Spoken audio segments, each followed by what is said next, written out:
Welcome to This Explainer.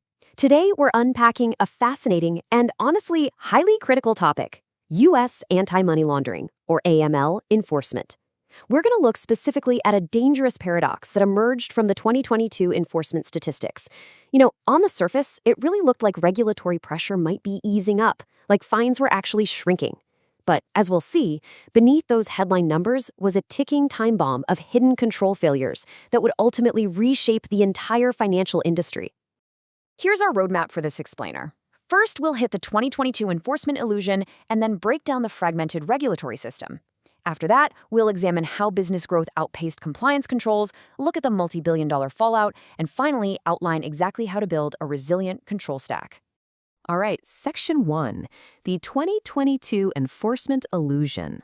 So, when the 2022 numbers first came out, industry analysts saw that while the number of AML-related regulatory actions actually went up, going from 11 in 2021 to 19 in 2022, the reported financial penalties slightly decreased. They dropped from $403 million down to $384 million. And people looked at this and thought, hey, maybe enforcement is softening, right? Maybe the regulators are finally backing off a bit on the massive fines. But does this tell the whole story? Absolutely not. Taking those numbers at face value is a huge mistake. In fact, relying on those superficial statistics conceals a massive, systemic problem that was just brewing right under the surface. Which brings us to Section 2, a fragmented regulatory system. You see, the United States doesn't just have one single AML supervisor. It has a dizzying, heavily fragmented array of overlapping regulators. FinCEN enforces the Bank Secrecy Act. Then you've got banking supervisors like the OCC, the Fed, and the FDIC. Oh, and you have aggressive state authorities, too, like the New York Department of Financial Services. Add in the Department of Justice for criminal fraud and OFAC for economic sanctions, and, well, it's a lot. They all have distinctly different enforcement powers, but they often target the exact same financial crime risks. Because multiple agencies can target the same institution simultaneously, trying to count up fines is a bit of a fool's errand. Calculating a single national enforcement total, it's an absolute illusion. One authority might credit a penalty payment that was already made to another. Plus, you have non-monetary punishments. Think cease and desist orders, business restrictions, or enforced monitorships. Those carry immense consequences for a business, but they simply don't show up in a neat little chart of financial penalties. Moving on to Section 3, growth outpacing compliance controls. Across multiple sectors, financial institutions aggressively expanded their business engines. They scaled up their customer bases, launched new products, and their transaction volumes absolutely went through the roof. But their compliance reality remained totally static. They completely failed to upgrade their compliance brakes. They didn't increase staffing, their transaction monitoring was inadequate, and they frankly just ignored warnings from previous supervisory findings. Let's actually ground this in some real 2022 case studies to show you what I mean. At USAA Federal Savings Bank, their customer base and revenue grew, but their compliance program willfully failed to keep pace. They left internal control problems completely uncorrected, and that led to a $140 million penalty.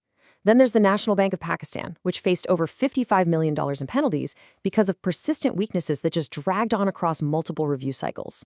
And MoneyGram, they took an $8.25 million penalty after transactions through certain agents jumped from $30 million to over $100 million. And get this, they completely failed to investigate that massive behavioral change. There is a really vital distinction to understand here. Quote, a newly discovered deficiency may indicate a control design failure. A recurring deficiency indicates a governance failure because management knew about the exposure and did not resolve it effectively. Basically, if your system breaks once, okay, that's a defect. That if you were warned and you didn't fix it while continuing to aggressively grow the business, that shifts the blame straight to senior management. That is a critical governance failure. And if you think this only applies to traditional legacy banks, well, think again. The digital asset space faced the exact same rigorous standards. In 2022, we saw crypto platforms like Bittrex and Robinhood Crypto get heavily fined. Why? Because they were relying on deeply manual compliance processes that completely failed to scale as their user bases exploded. Technology-led firms were proven to be entirely on the hook for traditional financial crime standards, for sure. All right, Section 4, the multi-billion-dollar fallout. Because while the standard civil banking fines seemed small on paper, 2022 also saw this staggering number: $2.059 billion. That was the criminal forfeiture agreed to by Danske Bank, who pleaded guilty to bank fraud conspiracy after their Estonian branch processed roughly $160 billion in suspicious funds.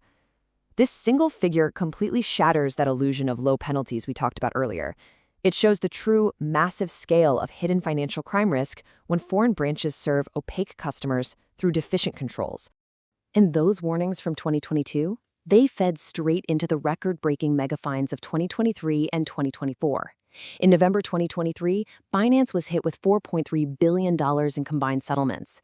Then, fast forward to October 2024, TD Bank pleaded guilty and faced over $3 billion in resolutions. So regulatory pressure wasn't softening back in 2022. Actually, scratch that, it was actively intensifying, building right up to these historical actions. In the TD Bank case, the Department of Justice found that, quote, approximately 92% of transaction volume went unmonitored during part of the relevant period. That's mind-blowing. It's the exact same fundamental failure, relentless growth outpacing compliance capacity, but scaled up to a degree that directly caused a multi-billion-dollar disaster. So let's look at how to fix this in Section 5, Building Resilient Control Stacks. It all starts with evidence-led remediation. When regulators hand down an order, you can't just blindly throw headcount at the problem and hope it magically goes away. You have to find the factual root cause. Were suspicious transactions missed because of bad data? Was it alert backlogs? Poor investigation? You need to assess your team's true workload and expertise, not just count how many people are sitting at desks. You've got to do historical reviews to see what slipped through the cracks. And most importantly, when you build a new control, you absolutely must test it with real customer data to prove it actually works. A truly resilient control stack requires a 7-layer defense. Steps 1 and 2 lay the foundation. An enterprise-wide risk assessment grounded in reality, paired with customer due diligence that actually scales with your growth. Then, steps 3 and 4 form your active monitoring, ensuring complete data coverage so every transaction is visible, combined with risk-sensitive surveillance using behavioral analysis. Steps 5 and 6 focus on action, effective case management, where alerts lead to fast, defensible decisions alongside integrated intelligence sharing across teams.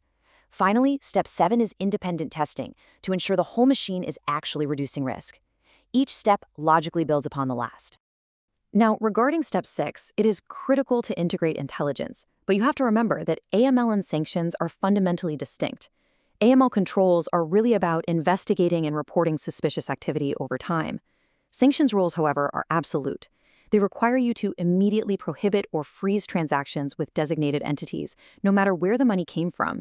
Institutions have to share information across these silos while strictly respecting these very different legal tests.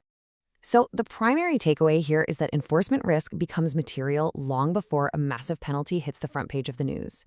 The real danger develops quietly, in the exact moment management allows known structural compliance weaknesses to persist, while at the very same time continuing an aggressive commercial expansion.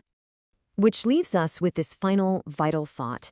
As you look at these massive cases, the most significant question isn't what those other banks and platforms paid. The question you need to ask yourself today is, does this exact same deficiency exist within your own organization? Are your compliance breaks ready for the speed of your business? Thank you for joining me for this explainer, and I really hope this helps you evaluate your own internal controls moving forward.